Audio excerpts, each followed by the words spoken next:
आओ लेकिन जल्दी। अध्यक्ष महोदय, मैं आपका अत्यंत आभारी हूं कि इस विकसित भारत जी राम जी के इस महत्वपूर्ण विधेयक पर मुझे आपने अंतिम वक्ता के रूप में अवसर दिया है। मैं उस समय भी मौजूद था जब माननीय शिवराज सिंह जी इस बिल को इंट्रोड्यूस कर रहे थे। उस समय इस तरह का शोर हो रहा था, लगता था कि जैसे कि ये बिल आ रहा है और ये बिल पारित होगा और इस पे किसी को अवसर नहीं या कोई चर्चा नहीं, और जिस तरह का संदेश दिया जा रहा था, मुझे लगता है कि आज जब इस बिल पे चर्चा हो रही है, जब चर्चा शुरू हो रही थी तब उस समय केसी वेणुगोपाल जी थे, कितने घंटे होगी, 4 घंटे 6 घंटे। मुझे लगता है कि आपने कहा कि मैं चर्चा पे पर्याप्त अवसर दूंगा। सभी माननीय सदस्यों को अगर एक विधेयक पे पूरे देश के सामने इस महत्वपूर्ण विधेयक पे चर्चा करना चाहते हैं तो मुझे लगता है कि आपने केवल पर्याप्त अवसर नहीं दिया, 14 घंटे से ऊपर शायद किसी विषय पे ये अपने आप में एक रिकॉर्ड बना है इस सदन में चर्चा के लिए। मैं इस पर आपका आभार व्यक्त करता हूँ। पूरा देश, लोग अब सो रहे होंगे और आज अब 11 बजे मिलेगा सदन।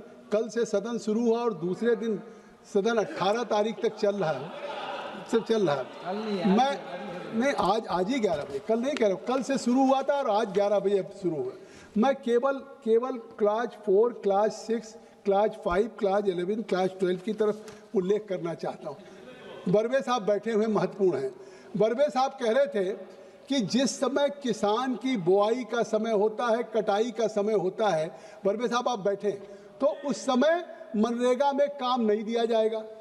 अरे वो जनप्रतिनिधि हैं, हम गांव में जाते हैं, हर गांव में सबसे बड़ी शिकायत थी कि साहब जिस समय हमको मजदूर की ज़रूरत पड़ती है, सबसे जब पीक आवर होता है एग्रीकल्चर में, बुआई का, कटाई का, सिंचाई का, उस समय मजदूर इसलिए नहीं मिलते कि वो मनरेगा में लगे रहते हैं।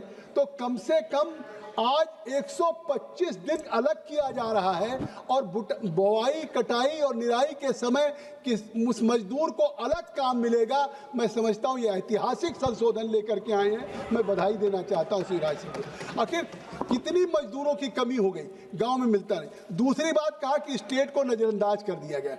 मैं कहता हूँ या तो पढ़ते नहीं। आखिर सुरेश जी, आप क्लास 12 को देख लीजिए कि पहली बार इस फेडरल स्ट्रक्चर में भारत सरकार ने राज्य के ताकत को बढ़ाया है।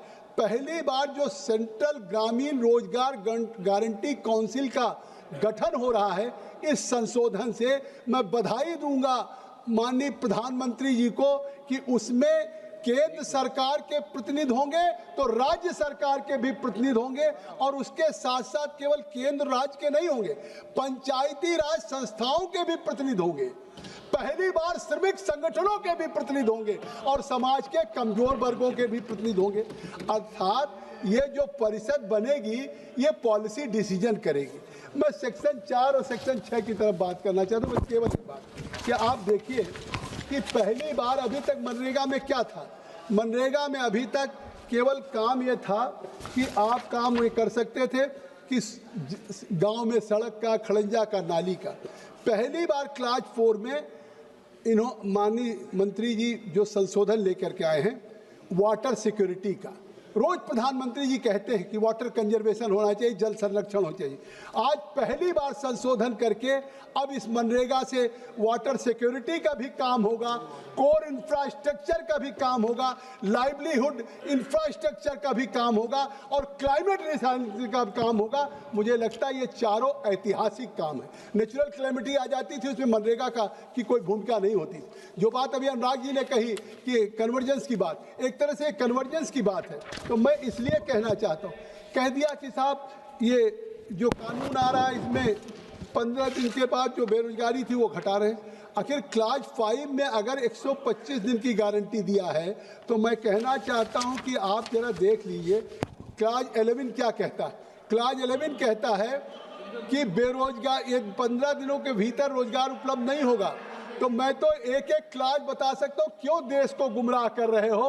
आज जो ये 14 घंटे हुआ है और ये जब विधेयक आएगा तो ये विधेयक केवल गांव के मनरेगा या गांव के उसको नहीं परिवर्तित कर रहा है, गांव को केवल परिवर्तित नहीं कर रहा है, ये विकसित भारत की उस संरचना को मजबूत कर रहा है जो प्रधानमंत्री की आकांक्षा है, उसको पूरा करेगा। आपने समय दिया, धन्यवाद।